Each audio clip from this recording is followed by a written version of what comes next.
Good morning. तो कल कहाँ तक हो गया था?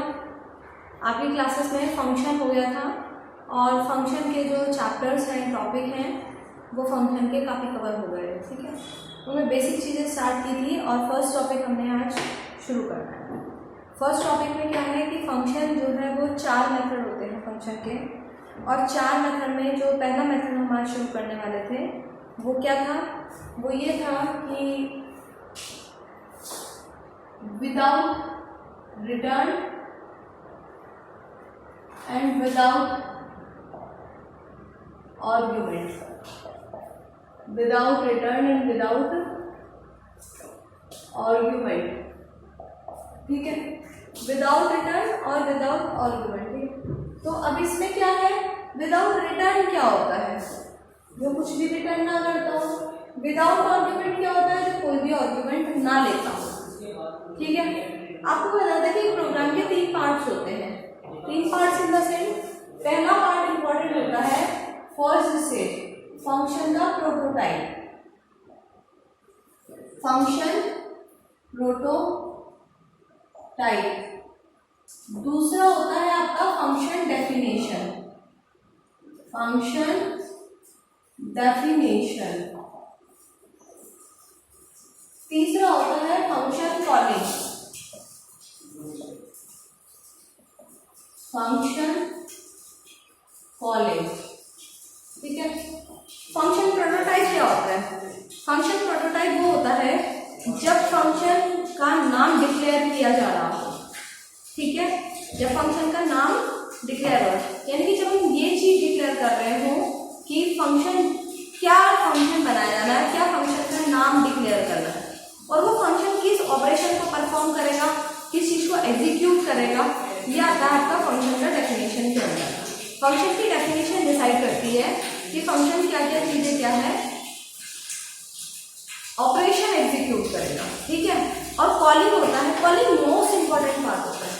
ठीक है, कॉलिंग का रोल कितना होता है? कॉलिंग का रोल ये होता है कि अगर आप कोई भी फंक्शन बना रहे हैं, आपने बनाया, फंक्शन का डेफिनेशन डिक्लेयर कर दिया, फंक्शन की कॉलिंग नहीं की, तो तब तक फंक्शन का वो वाला पार्ट एग्जीक्यूट नहीं होगा, जब तक फंक्शन की कॉलिंग नहीं होगी। जैसे ही आप फंक्शन की कॉलिंग करते हैं तो कॉलिंग करने के बाद ही कॉलिंग वाला पार्ट जो है वो एग्जीक्यूट होता है। ठीक है, चलिए फर्स्ट मेथड देखिएगा।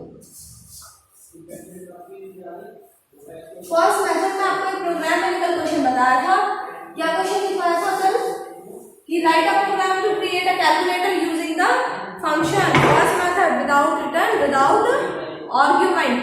अब देखिएगा क्या करेंगे, उसमें हम करेंगे void main, void main। void main के बाद क्या करेंगे? अब आप सोच रहे होंगे मैम तो यहीं से शुरू कर दिया प्रोग्राम, लेकिन अब ऐसा नहीं होगा। जहां में लगता है प्रोग्राम वहीं से शुरू होता है, लेकिन फंक्शन का जो प्रोग्राम है उसमें हम बॉटम टू टॉप अप्रोच लेके चलते हैं। तो क्या करेंगे हम? सबसे पहले आपको हेडर फाइल में पूरा फॉर्मेट बता रही हूँ एक प्रोग्राम का। हैश इंक्लूड stdio.h,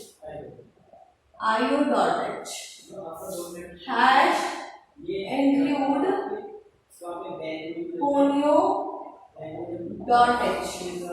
अब आप फंक्शन बना लीजिए। मान लीजिए 4 फंक्शन होता है, एडिशन, सब्सट्रैक्शन, मल्टीप्लिकेशन, डिवीजन। मैं आपके 2 फंक्शन बना रही हूँ, आपको पता चल जाएंगे। जैसे कि मैं फंक्शन बनाऊंगी सम। सम प्रोटोटाइप क्या होता है? प्रोटोटाइप के 3 पार्ट होते हैं। फंक्शन की पहली लाइन को फंक्शन का प्रोटोटाइप कहते हैं। जो फंक्शन की सबसे पहली लाइन होती है वो फंक्शन का प्रोटोटाइप होती है, जिसमें 3 चीज होती है। पहला एक्सेस स्पेसिफायर रिटर्न टाइप, दूसरा फंक्शन का नाम, तीसरा आर्गुमेंट। यानी कि पहले लिखा जाता है रिटर्न टाइप। रिटर्न टाइप मैंने क्या है? वॉइड। जब आपको ये पता हो कि विदाउट रिटर्न है, आपका जो प्रोग्राम है वो विदाउट रिटर्न है, तो विदाउट रिटर्न का मतलब कुछ भी रिटर्न नहीं करना। जब कुछ भी रिटर्न नहीं करेगा तो फंक्शन के नाम से पहले आप void लगा देंगे। क्या लगा देंगे? void। void इस चीज को बताता है कि आपका फंक्शन कुछ भी रिटर्न नहीं करेगा। यानी कि जहां भी आपका ये मेथड आता है कि विदाउट रिटर्न, तो विदाउट रिटर्न वाले केस में आप समझ जाइएगा कि मुझे फंक्शन के नाम से पहले void लगाना है। void फंक्शन का नाम क्या है? सम। यानी कि आप समझ रहे कि मैम आप जो शुरू में नोट डेली वॉइड मेन लिखती हैं, इसका मतलब मेन फंक्शन का नाम है और वॉइड इसलिए आता है क्योंकि वो विदाउट रिटर्न मेथड से बना हुआ है, ठीक है ना।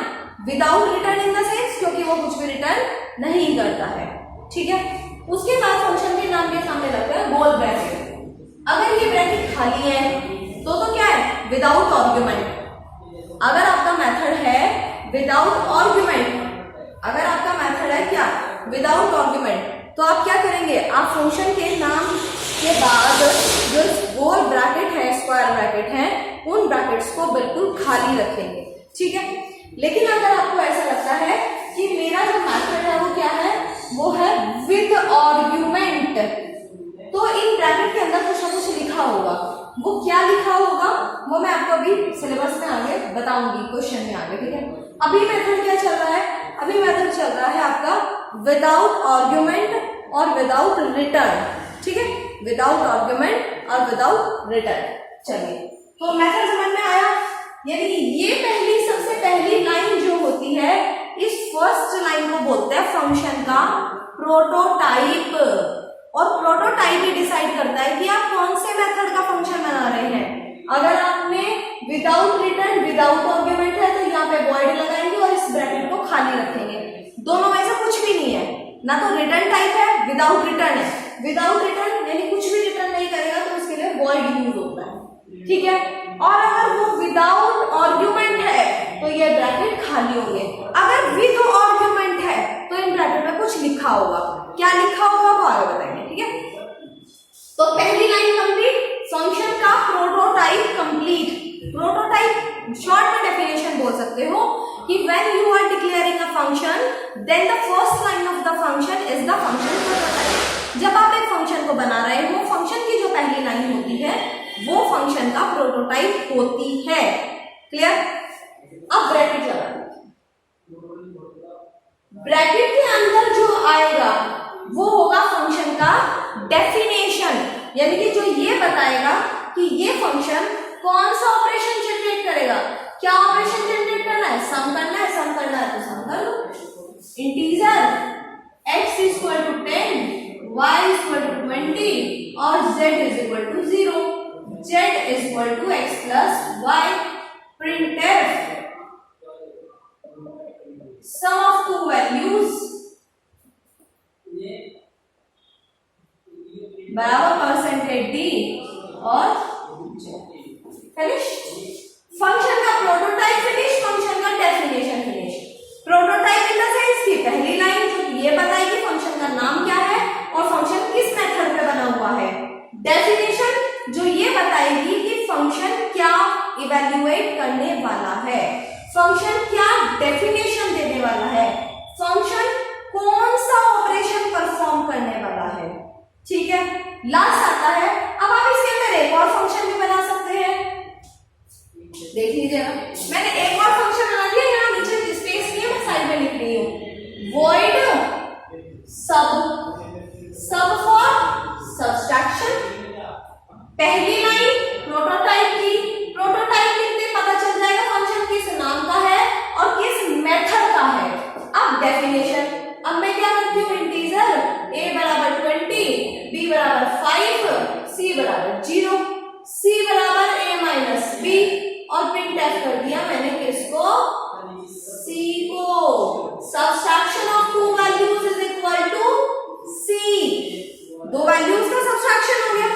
अब इसके अंदर आप चाहे कितने भी फंक्शन बना लो, मर्जी है आपकी।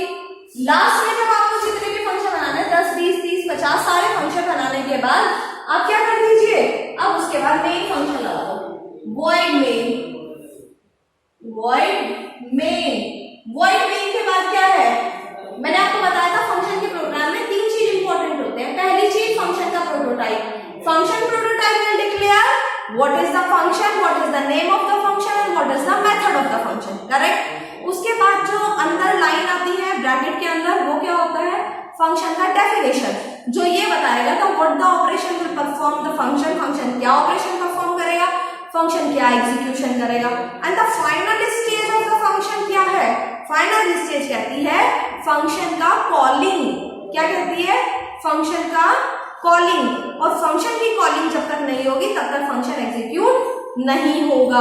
अगर आपने फंक्शन की कॉलिंग कर दी तो फंक्शन की कॉलिंग होने के बाद ये क्लियर हो जाएगा कि हाँ अब ये बताइएगा कि फंक्शन वास्तव में क्या एग्जीक्यूट करने वाला है। क्लियर? अगर आपने कॉलिंग नहीं की, सपोज दैट मैं क्या करूं, अब कॉलिंग देख लीजिए, कॉलिंग किसको बोलते हैं, जो फंक्शन का नाम है वो नाम लिखिए सम, गोल ब्रैकेट लगेगा तभी वो फंक्शन, जिस नाम के सामने भी गोल ब्रैकेट लग जाएंगे वो फंक्शन को क्या बन जाएगा, फंक्शन। जिस भी नाम के सामने अगर मैं मान लीजिए मैं XYZ लिखूं और उसके बाद क्या लगा दूं, ब्रैकेट, तो वो क्या बन गया, फंक्शन। तो ये क्या है, फंक्शन। फंक्शन के सामने फंक्शन के प्रोटोटाइप में कभी भी सेमीकोलन नहीं लगेगा। सेमीकोलन कब लगता है, जब फंक्शन की कॉलिंग की जाती है। अब मैं यहाँ नाम लिखे सिंपली सेमीकोलन लगा दूं तो ये क्या हो गया, ये फंक्शन की कॉलिंग हो गई। अब सपोज करो मैंने सम की कॉलिंग कर दी और गेट CH लगा दिया, प्रोग्राम खत्म। तो इस प्रोग्राम में क्या होगा, सम तो हो जाएगा, सब्सट्रैक्शन नहीं होगा, सब्सट्रैक्शन नहीं होगा। क्यों नहीं होगा, क्योंकि सब्सट्रैक्शन की कॉलिंग नहीं हुई। प्रोग्राम के अंदर कोई भी फंक्शन तब चलेगा जब उसकी कॉलिंग होगी, वरना वो वाला पार्ट जो है इसको कंपाइलर क्या करेगा, स्किप करके आगे बढ़ जाएगा। इस पार्ट को कंपाइलर क्या करेगा, स्किप करके आगे बढ़ जाएगा और आगे बढ़ के क्या करेगा, छोड़ देगा। अब मैं सबकी कॉलिंग कर दूं, SUB ब्रैकेट सेमीकोलन, कॉलिंग कर दी। अब कॉलिंग कर दी तो क्या हुआ, कॉलिंग कर दी, चलिए अब सबसेक्शन भी हो गया, सम भी हो गया। अब मैं अगर इसके अंदर 10 प्रोग्राम बना दूं, एक आप लोग क्या करेंगे, अभी क्वेश्चन लिखेगा, आप लोग एक प्रोग्राम बना लो, write a program to create function for calculating all the mathematical functions. For example number 1 sum, subtraction, multiplication और division, modulus, logarithm, square root, cube root, cube, जितने भी आप टोटल में कोई भी 10 फंक्शन लीजिएगा।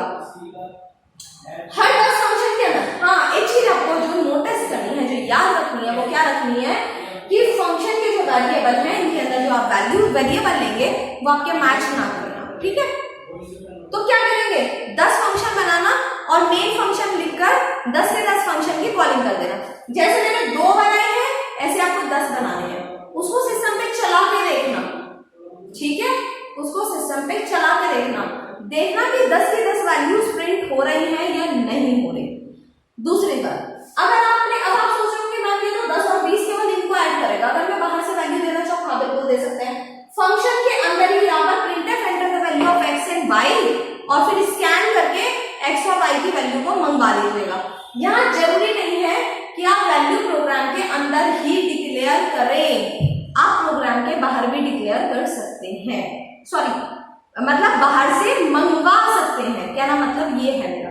चलिए दूसरी बात, हमें ये प्रोग्राम चलेगा कैसे, पहले आपको ये बताओ कि कैसे रन होगा। रन ऐसे होगा, सबसे पहले कंपाइलर हेडर फाइल पे जाएगा, header file #include stdio.h read करने के बाद उसका हेडर फाइल इंक्लूड कर देगा।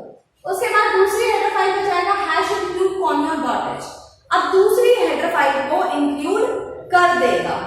करने के बाद अब सबसे पहला उसको एक फंक्शन मिलेगा, मेन नहीं मिला, मेन अभी नहीं मिला, जब तक मेन अभी नहीं मिलेगा वो इनको देखेगा और स्किप, देखा स्किप, चलाया नहीं, क्यों, क्योंकि वो केवल मेन फंक्शन को जानता है और मेन फंक्शन उसे जब तक नहीं मिलेगा तब तक वो कंपाइलेशन एग्जीक्यूशन नहीं करेगा। इनको देखा मेन है, नहीं है, छोड़ दो, इसको नहीं है, छोड़ दो। आप 10 के 10 प्रोग्राम बनाओगे तो 10 के 10 को छोड़ देगा, उसको जैसे मिलेगा वॉइड में, ओके मेरे को मेन फंक्शन मिल गया, मेन फंक्शन मिलते ही उसकी प्रोग्रामिंग स्टार्ट हो गई। अब उसके लिए आपने पीछे इतना सारा लिखा, 10 पेज लिख दिए, 20 पेज लिख दिए, फंक्शन बना दिए, वो सब उसके लिए यूजलेस है, वो उनको नहीं मानता। जैसे ही उसको मेन फंक्शन मिला, मेन फंक्शन उसके लिए एक सिग्नल होता है कि प्रोग्राम यहां से शुरू हुआ है। अब वो मेन फंक्शन के ब्रैकेट के अंदर एंट्री करेगा, एंट्री करते उसको क्या मिला, सम ब्रैकेट कॉलिंग, उसको समझ में आ गया, अच्छा this is the calling of the function, ये फंक्शन की कॉलिंग है। कॉलिंग समझते ही वो डायरेक्टली क्या करेगा, पीछे सर्च करेगा जिस फंक्शन का विदाउट रिटर्न, क्योंकि उसके पहले कुछ नहीं लिखा हुआ है, आगे जो ब्रैकेट है वो बिल्कुल खाली है, तो विदाउट आर्गुमेंट है।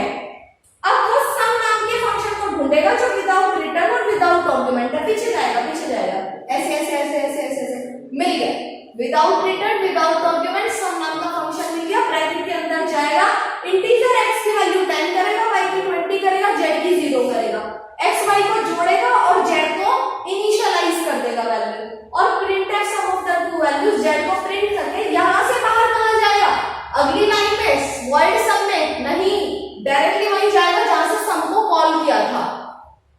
सम की कॉलिंग के बाद नेक्स्ट लाइन में जाते एक और कॉलिंग मिल गई, कौन सी, सबट्रैक्शन की। अब पीछे जाके इसको ढूंढेगा। अब सबट्रैक्शन मिला, ठीक है, a की वैल्यू 20 की, b की 5 की, c की 0 की, c बराबर a माइनस b, 20 में से 5 घटा दिए और c को प्रिंट करा दिया, 15 प्रिंट करा के फिर वापस आ गया। यहाँ पे आगे कोई कॉलिंग है नहीं, अगर आगे कोई कॉलिंग होती फिर उस कॉलिंग को चलाता, यानी कि जितने फंक्शन आप कॉल करेंगे वो पीछे जाकर केवल और केवल उन्हीं को एग्जीक्यूट करेगा, बाकी को एग्जीक्यूट नहीं करेगा। बात समझ में आई। उसके बाद यहाँ देगा इसको गेट ch और गेट ch करके प्रोग्राम से बाहर और answer print. Clear, first method clear, without return और विदाउट आर्गुमेंट। अब इस मेथड से आपको क्वेश्चन करने हैं, क्वेश्चन लिखिए। राइट अ प्रोग्राम, एक तो मैंने आपको कैलकुलेटर वाला बता दिया जिसमें आपको 10 फंक्शन इवैल्यूएट करने हैं, एक और लिखिए, write a program to combine 3 program in 1 program. 3 program आपको एक ही प्रोग्राम में कंबाइन करने हैं फंक्शन के जरिए। कौन कौन से? नंबर 1 सिंपल इंटरेस्ट कैलकुलेट करना, number 2 area of circle calculate करना, एरिया ऑफ सर्किल कैलकुलेट करना, number 3 area of triangle calculate करना। हो गया? Without return without argument method के जरिए आप क्या करेंगे, तीनों को कंबाइन कैसे करेंगे, hash include stdio.h, hash include conio.h। पहला है सिंपल इंटरेस्ट, तो फंक्शन बनाना void simple interest bracket, bracket के अंदर आना और इंटीजर डिक्लेयर करके p और वैल्यू इनिशियलाइज करना, सिंपल इंटरेस्ट कैलकुलेट करके सिंपल इंटरेस्ट प्रिंट करा देना और ब्रैकेट बंद करके बाहर। अगला क्या है function, area of circle, function बनाना वॉइड एरिया ब्रैकेट बंद, ब्रैकेट के अंदर एरिया ऑफ सर्किल के लिए रेडियस की वैल्यू इनपुट कराना और पाई की वैल्यू रखना, एरिया कैलकुलेट करके प्रिंट करा के बाहर। तीसरा फंक्शन कौन सा बनाओगे, ट्राइंगल, वॉइड ट्राइंगल और ब्रैकेट। उसके बाद ब्रैकेट के अंदर ट्राइंगल की वैल्यू LBH डिसाइड करना और प्रिंट करना, प्रिंट करके बाहर।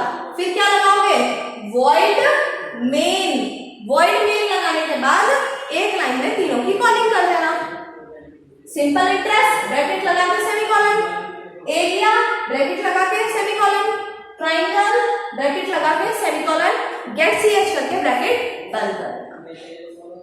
2 क्वेश्चन मैंने आपको दिए हैं फर्स्ट मेथड के, दोनों क्वेश्चन आप लोग करेंगे, बैठ के प्रैक्टिस करेंगे, कल मैं नेक्स्ट मेथड कराऊंगी, ठीक है।